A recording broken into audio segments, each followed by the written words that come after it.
কে বলটা ফাটিয়েছে? তাহলে তুমি কি আন্দাজ করতে পারো কে বলটা ফাটিয়েছে? 3%-এরও কম মানুষ খুঁজে বের করতে পারে কে বলটা ফাটিয়েছে। দ্বিতীয় ধাঁধা, এই ওয়ার্ডগুলির মধ্যে এক্স ওয়ার্ডটি খুঁজে বার করো। খুঁজে পেলে লাইক বাটনে ক্লিক করো, যেন আমি বুঝতে পারি তুমি সঠিক দেখেছো। তৃতীয় ধাঁধা, এই ভিডিও শেয়ার বাটনে ক্লিক করো। এখন দেখো প্রথম অ্যাপসটি কি এসেছে। আমার মনে হয় ডুওলিঙ্গো অ্যাপসটা এসেছে।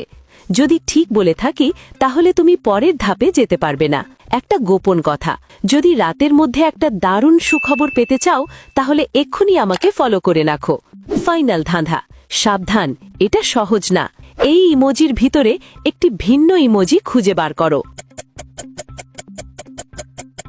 ইমোজিটা কত নম্বর সারিতে ছিল কমেন্টে লেখো। আচ্ছা, প্রথম জনের পকেটে একটি পেন্সিল আছে আর পকেটে কিছু নিয়ে ফুটবল খেললে বল সহজেই ফেটে যেতে পারে। সেই বলটা ফাটিয়েছে।